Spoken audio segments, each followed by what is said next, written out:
Kemarin saya ikut sidang gugatan MBG di Mahkamah Konstitusi tanggal 14 April kemarin ya. Itu agenda keterangan Presiden atau pemerintah. Itu diwakili oleh dari Kementerian Keuangan dan juga ada DPR. Nah, perdebatannya itu begini. Masalah anggaran MBG ini dari mana? Ada yang berdebatan bilang, ya kayak Seskap tadi bilang, anggaran MBG ini tidak mengambil anggaran pendidikan kok. Nah, faktanya, fakta yang terungkap di persidangan, anggaran pendidikan itu dinyatakan di 2026 769 triliun. Nah, ternyata diakui oleh pemerintah, anggaran MBG yang dari operasional pendidikan itu 223,6 triliun. Nah, tapi pemerintah tetap bersikukuh itu tidak mengurangi anggaran pendidikan. Nah, hakimnya pun bingung, ini gimana ceritanya bahwa logikanya ini kok dianggap tidak mengurangi anggaran pendidikan. Ini jadi pertanyaan besar, dan yang dipermasalahkan justru kenapa sih anggaran MBG ini harus ngambil anggaran pendidikan, kenapa harus korbanin pendidikan?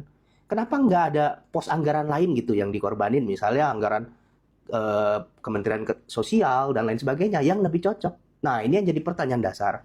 Nah, untuk kita membuktikan apakah anggaran MBG mengurangi anggaran pendidikan atau tidak, yuk kita hitung-hitungan. Nih, misal 769 triliun, 769 triliun ini anggaran pendidikan. Dan dikatakan 223,6 triliun ini MBG yang dari anggaran pendidikan.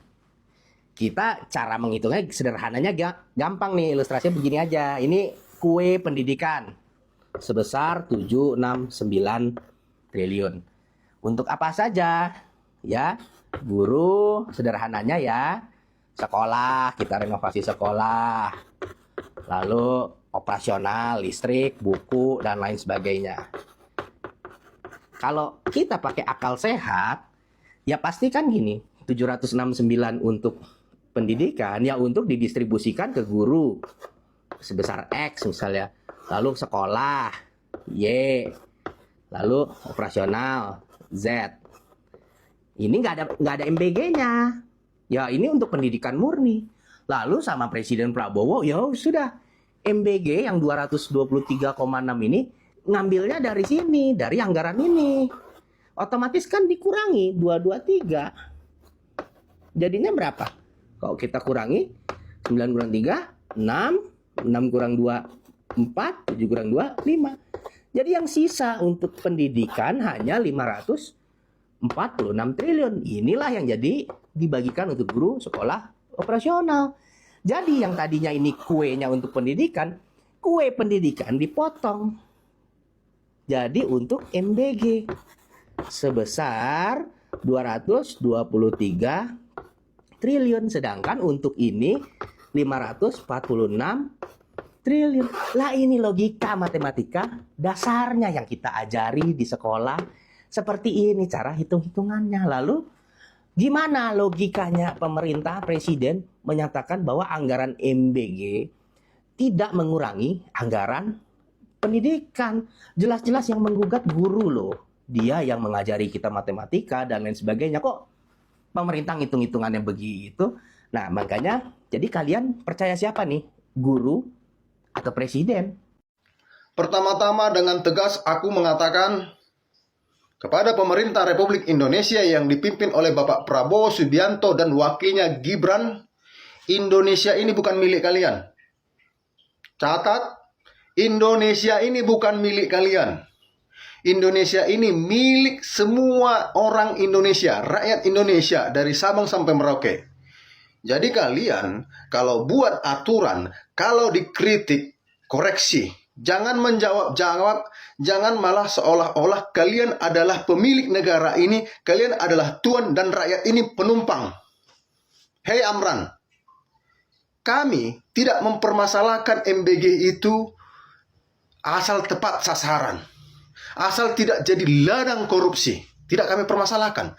Kalau seandainya tadi itu sesuai dengan harapan rakyat, semua kebahagiaan, orang tua senang, tidak ada yang keracunan, tidak ada indikasi korupsi, kami akan bersyukur kepada pemerintah Prabowo. Dan satu lagi, Bapak Prabowo, Jangan Bapak merasa sudah berhasil dengan program MBG ini. Ini bukan uang pribadimu. Jangan jadi sok pahlawan Bapak Prabowo Subianto. Jangan menjadi sok pahlawan dengan program MBG. MBG ini uang rakyat. Aku pun bisa kalau memakai uang rakyat. Tapi aku tidak berani mengatakan aku hebat, aku pahlawan, aku sukses. Karena apa? Uang rakyat ku pakai. Kalau uang pribadimu tadi Bapak Prabowo, oke, kami diam. Kalau tadi uang pribadi Menteri Pertanian, oke, kami diam.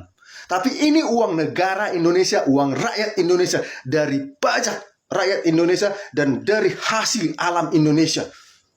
Lalu kalian gunakan semena-mena. Kalian sadar nggak? Rakyat ini adalah tuan dan kalian adalah pelayan. Bapak Prabowo Subianto bersama wakilnya kemarin kampanye, apa janji kalian? Tidak lagi penindasan. Tidak ada lagi intimidasi, tidak ada lagi kesengsaraan. Listrik gratis, sekolah gratis.